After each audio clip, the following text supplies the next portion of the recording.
আমি কলকাতায় যাচ্ছি বাবা, আমি এখানে আর এক মুহূর্ত থাকবো না। তাইলে এর কি হবে?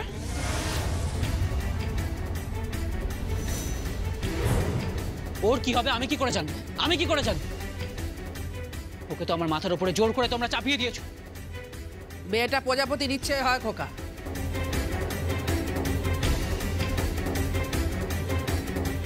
কথায় বলে না, জন্ম মৃত্যু বে তিন বিধাতা নিয়ে। আর ওই যে চাপিয়ে দিচ্ছি বললি না, কথাটা বোধহয় ভুল বললি। এই মেয়েকে সসম্মানে তোমার সঙ্গে করে নিয়ে যেতে হবে আর সংসার করতে হবে এর সাথে, ব্যাস। এটা তোমার বাবারও মত আর এই পরিবারের সকলের মত। ক্ষমা করো মা, ক্ষমা করো। আমি তোমাদের কথার কোনোদিনও অবাধ্য হইনি। ক্ষমা করো বাবা। ওর মতো একটা মেয়ের সাথে আমি সংসার করতে পারবো না, আমার পক্ষে সম্ভব নয়, আমার ইচ্ছা নেই। আমি একটা অন্য পরিবেশের মানুষ, আমি একটা গ্ল্যামার ওয়ার্ল্ডের লোক, সেখানে ওর মতো একটা গাইয়া ভূতের কোনো জায়গা নেই মা।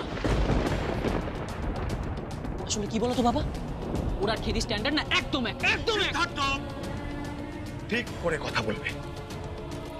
ভুলে যেও না ও আমার বাড়ির বউ,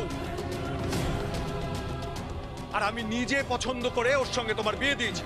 হ্যাঁ, সেই বিয়েতে আমারও মত ছিল। খোকা, জোনাকি নিখাত সোনা রে, নিখাত সোনা, তাই হয়তো তোর গয়না উঠতে পারেনি।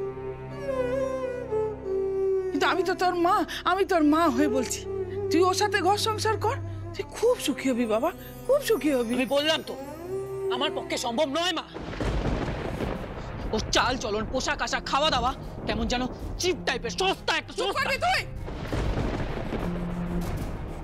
সস্তা? তাহলে তুই মাকে কি বলবি? হ্যাঁ, তোর মাকে কি বলে মনে হয় সস্তা? মা তুমি নিজের সাথে ওকে কেন তুলনা করছো? কেন তুলনা করছো? হ্যাঁ, তুলনা করবই, তুলনা আসবেই। একটা ছেলের জীবনে মেয়ের ভূমিকা কি থাকে? প্রথমে সে থাকে মাতৃরূপে, তারপরে সে থাকে স্ত্রী রূপে, তারপরে থাকে কন্যা রূপে। তুই তো দ্বিতীয়টাকে অস্বীকার করছিস খোকা, তুই তো অগ্রাহ্য করছিস। ঠিক তাই সিদ্ধার্থ, তোমার মায়ের সঙ্গে আমি দীর্ঘদিন সংসার করছি। তিনি তো লেখাপড়া জানেন না, তোমাদের শহুরে ভাষায় আনকালচার্ড, আনস্মার্ট, অশিক্ষিত।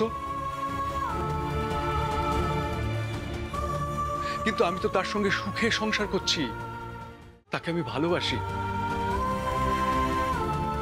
আর শুধু ভালোবাসি না, তাকে আমি শ্রদ্ধাও করি। শ্রদ্ধা করি এই সংসারে তার কন্ট্রিবিউশনের জন্য। আজ যদি আমি তাকে ছেড়ে দিই তাহলে? বাবা এটা তুমি কি বলছো? কি বলছো তুমি? কেন, ভুল কি বলছি? যে কারণে তুই আজ জোনাকিকে ছেড়ে চলে যাচ্ছিস, ঠিক সেই কারণে আমি তোর মাকে অনেকদিন আগে ছেড়ে দিতে পারতাম। আমি একজন হোমিওপ্যাথি ডাক্তার, সমাজে আমার প্রতিষ্ঠা আছে, আমার কাছে ডিগ্রি আছে।